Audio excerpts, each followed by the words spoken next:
Santangelo alerta, el dólar a 1400 no me gusta y puede volar. Tenemos al ministro de Economía que recientemente dijo que vamos a 18 meses de crecimiento ininterrumpido, baja de la inflación y el mejor momento de la economía argentina, contrastando con, crecimiento de la inflación, un índice por arriba de 3, baja la recaudación, problemas financieros en las familias, en las empresas. Es cierto que los ministros de Economía tienen una tarea performativa, es decir, tienen que decir cosas con el ánimo de influir en que lo que digan termina sucediendo. Ahora, cuando lo que se dice está tan distante de lo que parece suceder, y al mismo tiempo se ha dicho muchas otras veces, la inflación va a comenzar con 0, algo en el mes tal y sucede todo lo opuesto, la palabra se desgasta. Entonces mi pregunta es, ¿qué verosimilitud le asignás a los pronósticos del ministro de Economía y a qué atribuye sus declaraciones? 18 meses futuros, dijo, sí. No los pasados. Sí, los futuros. Mira, está claro que los últimos, vamos a elegir 18 meses, es uno donde... las elecciones, él está hablando de aquí a las elecciones. No, pero quiere ir para atrás. En los últimos 18 meses la inflación está estancada en el 2,5 mensual. Me abstraigo del 3 de los últimos meses, y los últimos meses... Explicamos por qué es 3, sí, porque sube la carne, el petróleo, esa cosa, pero salís de eso, estamos al 2,5 hace 18 meses. Y la reactivación un poquito después, pero hace 12 meses que se paró y empezó a caer, sobre todo en el 40% de la economía que nunca le agarró del todo, que es la industria, el comercio y la construcción. Entonces vamos a ver los próximos 18 meses. Si yo creo que, si me preguntás si los próximos 18 meses van a ser mejores que estos últimos 6, 12, probablemente sí. La tasa de inflación no va a estar al 3 mensual. 30% es un techo, pero estamos con un problema que se está transformando en un piso. Entonces está difícil de quebrar. Y el nivel de actividad, le van a venir buenas noticias de ese 20% de la economía. El agro tiene la mejor cosecha de la historia, el petróleo está con muy buenas inversiones, la minería empieza a madurar, el sistema bancario sale de las altísimas tasas de interés que vivimos. Pero da la sensación que es poco, Entonces acá la pregunta del millón es si para tener mejores resultados en los próximos 18 meses que en los anteriores 18 meses, alcanza con la palabra paciencia, alcanza con la palabra esperar, alcanza con decir, mirá, después del otoño viene el invierno, pero después del invierno viene la primavera, o sea, esperar que el ciclo continúe, o hay que hacer un golpe de timón, o hay que hacer un relanzamiento del programa. Nosotros estamos más pensando lo segundo, el programa está necesitando un relanzamiento. Relanzamiento no es echar por la borda todo lo que se hizo, ni empezar de cero, ni borrón ni cuenta nueva, pero sí generar un horizonte, generar un entusiasmo, alargar las expectativas, porque estamos hoy muy concentrados en el corto plazo. Entonces da la sensación que todavía, no sé si los 18, pero los próximos 6, el proceso va a ser muy lento. ¿Va a ser mejor? Sí, porque la inflación no va a dar 3.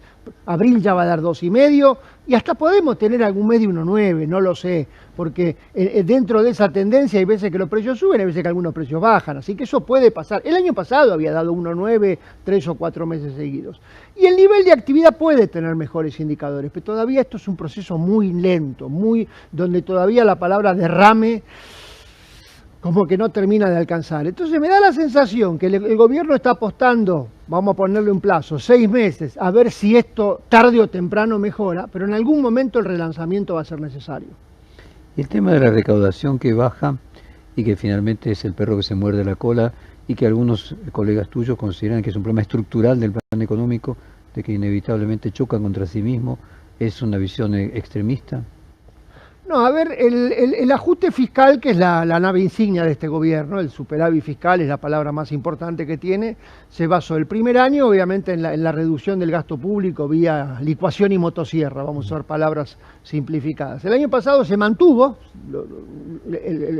la buena noticia fue mantener el ajuste, y este año enfrenta 2 o 3 desafíos importantes. El primero, que la recaudación de impuestos cae. Porque cuando el nivel de actividad, el 40% de esos sectores muy pagadores de impuestos intensivos les va mal, la recaudación viene por debajo. Entonces es mucho más difícil tener superávit fiscal con ingresos cayendo que con ingresos subiendo, y no es tan automático si me caen los ingresos bajo los gastos.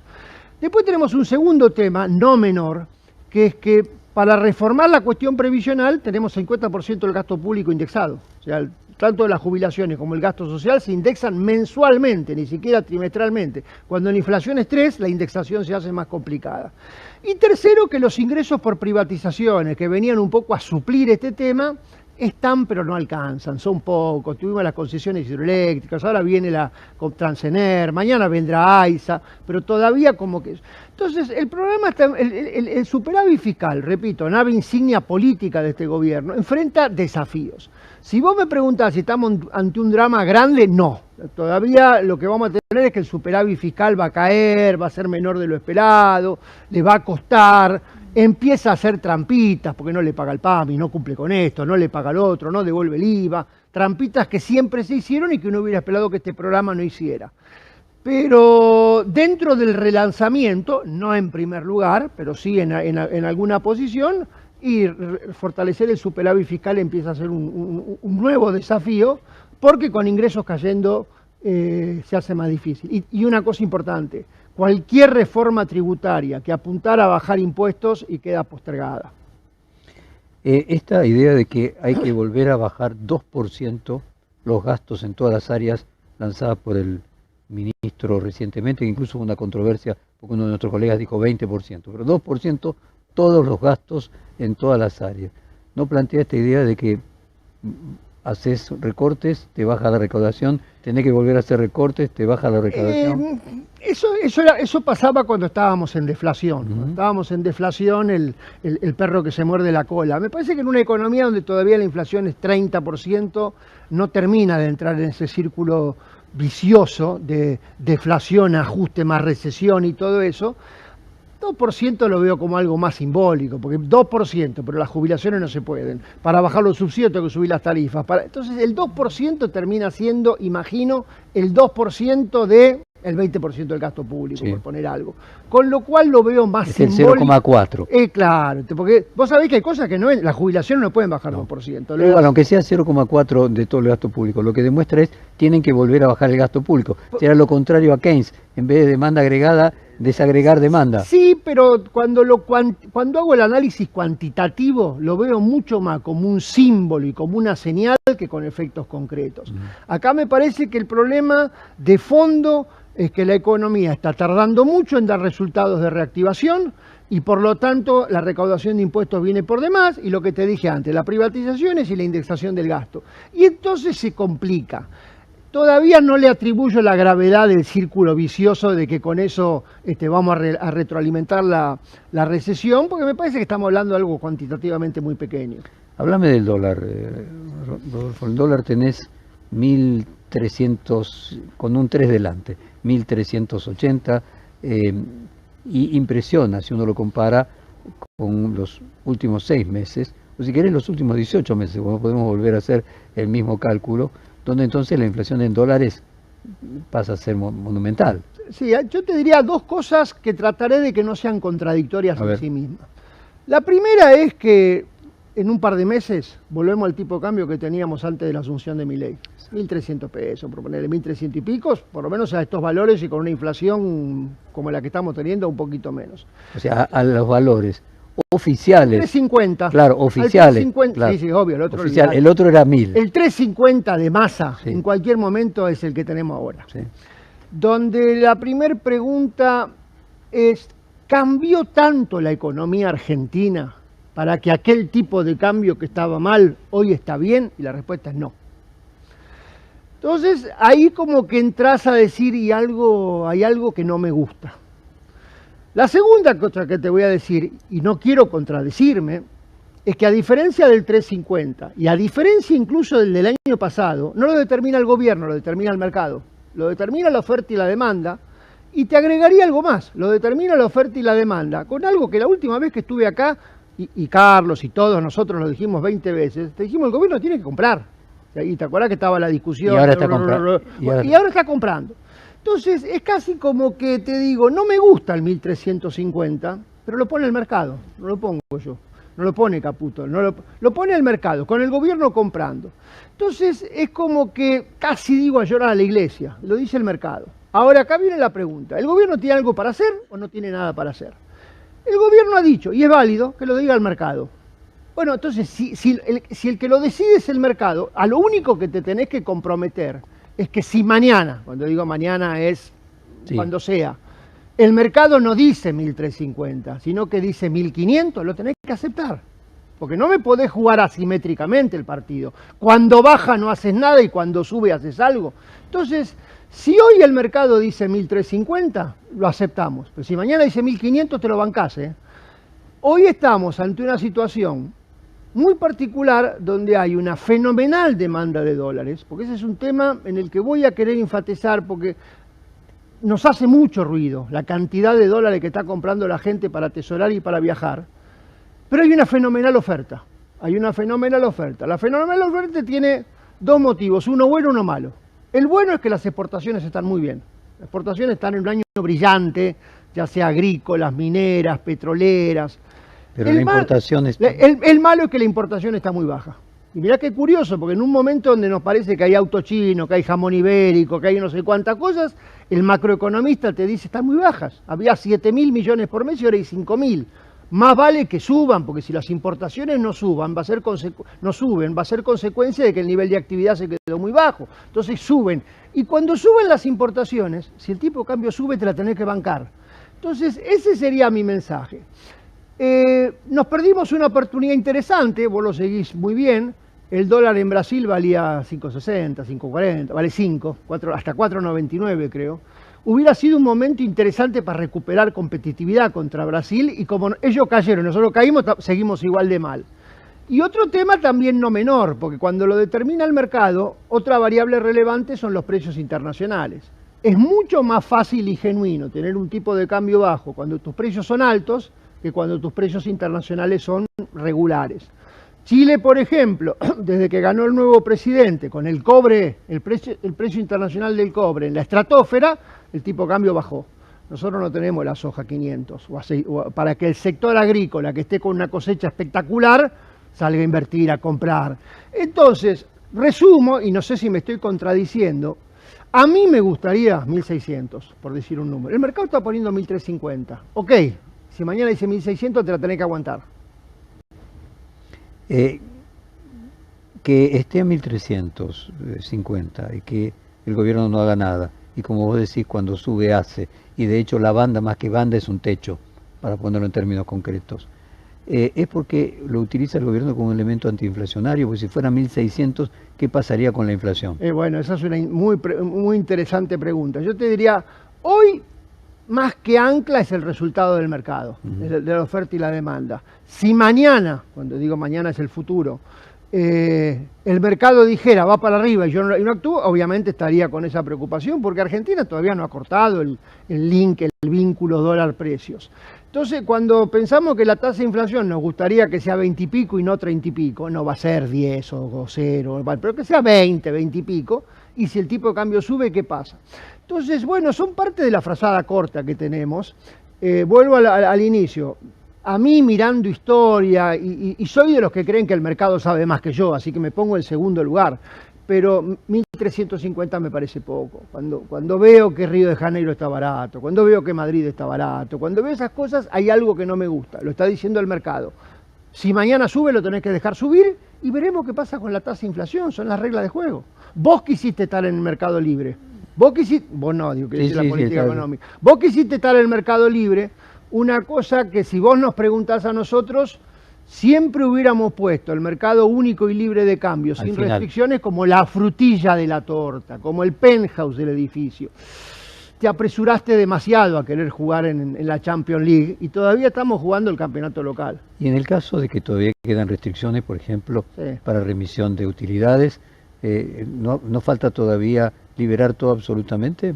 La distribución de utilidades para los nuevos balances ya ahora a partir de este mes empieza a estar prácticamente liberada, no el atesoramiento empresarial. Yo particularmente no liberaría ese mercado, dejalo que sigan las restricciones, sufrís consecuencias menores, que hay una brechita del 5% que el MEP, todas esas cosas, esos rulos que le gustan a la City financiera que no le presto demasiada atención. Yo me empiezo a preguntar si, sin retrotraer lo que fue la liberación, y no hay que empezar a poner un poco de trabas, porque que la gente esté comprando dólares alegremente y eso le pega en el palo a hacer fuga de capitales y se convierte en el mayor obstáculo a la reactivación. Entonces, cuando vos no podés hacer las cosas por las buenas, porque no baja la tasa de inflación, porque no baja el riesgo país, porque no generás horizonte, alguno diría porque no generás confianza, y bueno, de repente tenés que encontrar atajos. Pero bueno, hoy la política económica está jugando este juego y vamos a ver los próximos 6 meses, los próximos 12 meses, da la sensación que la demanda de dólares de la gente ha encontrado un piso que no se puede perforar de 2.000 y pico de millones de dólares por mes, que es mucho. ¿Y qué significa eso? ¿Hay una dolarización endógena? ¿Es lo opuesto a lo que el ministro quería de que usaran los dólares y finalmente él le pide que la gente ahorre en pesos y gaste en dólares y se da exactamente lo opuesto? Es que más que lo opuesto se da el fenómeno de que está pasando lo que se decía que iba a pasar, pero no las consecuencias. O sea, que la gente compre dólares es un problema, no un beneficio. Es un problema. O sea, no pasa en otras partes del mundo. Obviamente nosotros tenemos prontuario, tenemos cultura, tenemos cosas que ya nos exceden a los economistas. Vos pensás que todos los que compraron o compramos, no quiero usar distinción, el año pasado, cantidades abismales de dólares, porque fue récord la compra, perdieron plata y no nos importa. O sea, el argentino tiene una especie de cultura de razonamiento, donde el que perdió comprando dólares, no me interesa, si yo tengo 100 dólares o 1000 o el monto que sea en la caja de seguridad o en el Canut, o me lo gasté en Madrid, o me lo gasté en Río de Janeiro. Entonces, ahí hay un problema que obviamente es consecuencia de, pero hay veces que cuando no podés atacar las causas y tenés que atacar las consecuencias. Entonces, es muy difícil reactivar la economía. Ayer lo hablábamos con unos clientes. Y en parte no vendés heladeras, porque la gente compra dólares. En parte no vendés autos porque la gente compra dólares. En parte no vendés cerveza porque van a consumir cerveza a Río de Janeiro. Entonces, la compra de dólares de la gente es un problemón, que hasta ahora me parece que la política económica la vio con simpatía y ahora empieza a darse cuenta de que es un problema. ¿Cómo se soluciona? De largo plazo, confianza. Se resuelve con confianza, con programa, con años. Entonces, de corto plazo, porque no podemos, de corto plazo, y yo creo que hay medidas, se pueden, desde restricciones hasta impuestos, hasta cosas donde es muy sencillo y muy difícil. Incentivar a la gente a consumir y desincentivar a comprar dólares. Y ahí los precios juegan un rol. Si el dólar está barata y el vaso de agua está caro, cambia los precios relativos. Y en ese sentido, Rodolfo, creo que acá hay 3 palabras que me parece que son claves: confianza, esperanza y paciencia. Cuando se utiliza una, otra o la otra, hay algo de fondo que se está explicando. Es decir, parece que la confianza no repunta, porque la gente compra más dólares que antes, el riesgo país está en los 600 puntos, con un mercado, con una economía pro mercado. ¿Por qué no hay confianza en el mercado a nivel gigante? Me refiero a los grandes tomadores de decisiones, y a nivel mínimo, los argentinos que compramos dólares todo el tiempo. Sí, yo creo que, no debe haber una respuesta única para cada uno de esos temas. La tasa de inflación al 2,5 mensual, 30 anual, incluye un comportamiento de expectativas y de inercia, y casi te digo, contrariando mis creencias de economista, que yo subo los precios porque vos los subís y vos los subís porque yo los subo, y estamos en una calecita de la que no podemos salir. El riesgo país tiene un tema estructural que excede a este gobierno, que es que tenemos mucha deuda y pocas reservas. O sea, Argentina, vos pensás, Brasil o Chile tiene más reserva que deuda, nosotros tenemos más deuda que reservas. Y claro, si vos en el camino seguiste subiendo la deuda y bajando las reservas, está todavía en Parque Lezama, ni siquiera llegaste a Dolores o a Mar del Plata. Y el nivel de actividad, bueno, tendrá que ver con estas cosas que mencionamos. La palabra confianza es una palabra delicada, la discutimos mucho con Carlos en el estudio. ¿Viste? Es cómo generar un círculo. A mí, vos fíjate, te voy a dar una definición. Yo le tengo pánico a los gobiernos que tratan de crear confianza sin fundamentos. Porque los gobiernos que tratan de crear confianza sin fundamentos tienen pie de barro, crean la confianza y después se cae. Obviamente los que tratan de crear fundamento y no generan confianza, y se hace una cabalgata en el desierto muy pesada. ¿Qué sería este el caso? Que, claro, se crearon algunos fundamentos, algunos están bien, otros están peor, otros están mejor, podemos discutir, pero hay un intento de generar fundamentos, pero la confianza no aparece. El horizonte no aparece. Estamos mirando la inflación de abril, no la de 2027. Estamos mirando los vencimientos de deuda de julio, no los del año que viene. Entonces, el horizonte todavía sigue siendo corto. Aparecen las dudas políticas, sociales y económicas sobre la sostenibilidad de todo este proceso. Políticas, sociales y económicas. Rodolfo, la solución de Argentina para recuperar esa confianza, puedo plantearlo en que la frutilla de la torta, como ustedes a veces mencionan como metáfora, sea que un gobierno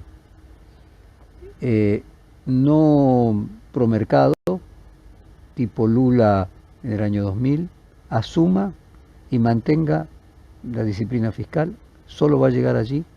Esa es la graduación definitiva. A mí el ejemplo que más me gusta es Chile, porque Chile tiene un régimen presidencial creo que de 5 años sin reelección, y se suceden los gobiernos y las políticas económicas no cambian, cambian en detalles mínimos o en las circunstancias.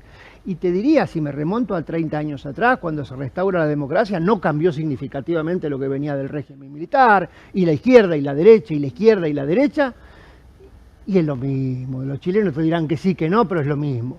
Y Uruguay y Brasil.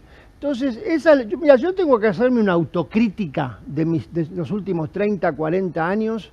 Yo en su momento, habrá sido un pecado de juventud, apoyé el cambio de la Constitución con reelección de Menem, porque creía que era necesario. Y hoy me doy cuenta que este mecanismo de 4 años con reelección, la verdad que introduce un ruido bárbaro, porque los gobiernos están pensando más en la elección que en la reelección que en el futuro. Entonces, yo alguna vez lo escribí, si lo podemos buscar en algún lado. El verdadero éxito de Milei no sería ser reelecto, sería que gane otro gobierno y siga con su programa por lo menos económico, no sé si de gobierno. Creo que estamos lamentablemente años luz, porque yo ahí te podría decir, vamos a entrar en expresiones de deseos. Uno quiere que le vaya bien, otro que le vaya mal. Vos decís, yo quiero que le vaya bien, y si gana bien va a ganar Milei. Yo quiero que le vaya mal, y si le va mal, Argentina es un lío. ¿Cómo hacemos como sociedad para que le vaya bien y haya rotación? Ese es el verdadero desafío de Argentina. Bueno, hay una metáfora que se utiliza en ciencias sociales, que a lo mejor es aplicable a la economía, que es los puercoespines, que como son mamíferos, necesitan para dormir amucharse para dar calor, pero se pinchan. Entonces la clave tiene que estar a una suficiente distancia como para que irradien calor, pero no pincharse. Entonces acá en este punto es que no le vaya tan bien como para ser reelecto, ni al mismo tiempo tan mal como para que quien lo continúe no mantenga la ortodoxia después económica. Lo único que importa es la realidad, y la realidad será el que determina si le va muy bien, muy mal, regular, más o menos. La realidad y las circunstancias y el contexto internacional y la suerte. Y o uno puede decir que le va bien en una etapa que tiene que ver con, podríamos decir, el superávit fiscal, que es un caballito de batalla, pero no en las otras cosas, así que falta el segundo tomo y el tercer tomo y el cuarto tomo de la enciclopedia. Entonces le va bien en algo, pero no en todo. Mira, a mí me gusta mucho el deporte, y bueno, este fin de semana hubo un acontecimiento muy importante en golf, que no sé si la gente lo conoce o no, pero importa, y quien ganó ese torneo dice, yo creí siempre que ganar esto era un punto de llegada, y en realidad es un viaje, es un journey, entonces no hay punto de llegada, esto tiene que ser gano y continúo y nuevo objetivo. Entonces el superávit fiscal y la acumulación de reservas y el crecimiento y la baja de la inflación y todo en la vida no es un objetivo, no es un punto de llegada. Gracias por ver el video hasta el final, nos ayuda mucho que se suscriban al canal, le den like y lo compartan. Un abrazo y nos vemos en el próximo.